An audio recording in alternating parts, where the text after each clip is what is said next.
Hi, Dr. Sharon. Here's my script. I got the narrator and 2 characters in it. So, hello everyone. I am going to read to you The Lorax by Dr. Seuss, published in 1971. I picked this book because I love Dr. Seuss, and I think it's a huge fan favorite of everybody growing up, and The Lorax specifically has a beautiful message that I think everyone can learn something from as well. So, what happens by the end of the book is the Onceler and the Lorax kind of get in a fight when they're in this beautiful place of all these trees. And the Onceler is a greedy man who wants to make money. He's basically a businessman. And he's pretty much killing the environment. He's chopping down all the trees. He is trying to make his business. By making his business, he's creating pollution in the air. And it's killing the animals, so they all have to leave this place, and the Lorax is the only person with this little voice, and he's only maybe standing at 3 feet tall, and he's trying to save this beautiful, amazing place, but Onceler's not listening. So he chops down all the truffle trees and makes all of his needs, which is like basically clothes and stuff, and leaves the place. So the Lorax pretty much gives up and leaves, and the place becomes desolate and like a desert, and it's gross. So the narrator, who is the little boy, he goes up to the Onceler, and the Onceler tells him the story of everything and gives him a seed of a truffle tree, the very last one, and says, "You can make a difference." So he goes and plants the seed, is what I guess we infer from the end. We don't really know what happens after that, but yeah. So here I go.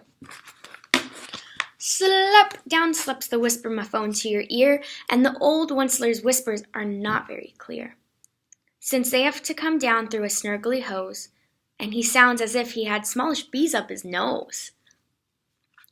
"Now I'll tell you," he says, with his teeth sounding gray, "how the Lorax got lifted and taken away. It all started way back, such a long, long time back.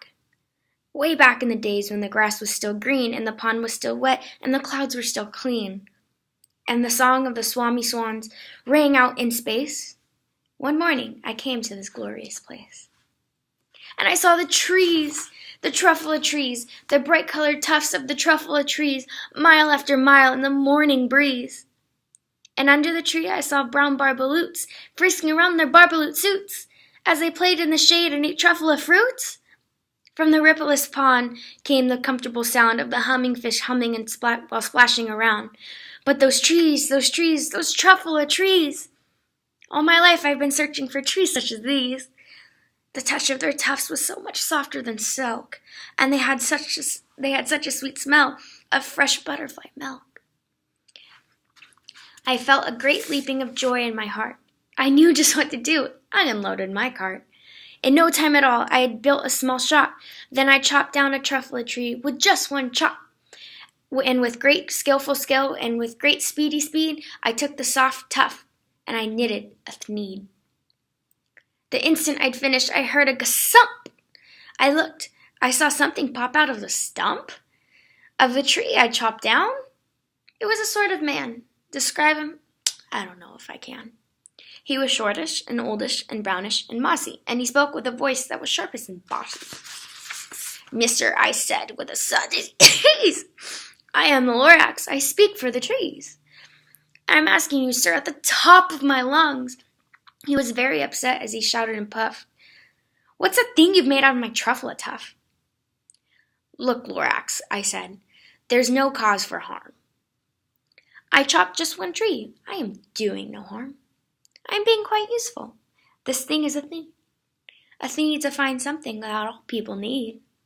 It's a shirt, it's a sock, it's a glove, it's a hat, but it has other uses, yes, far beyond that.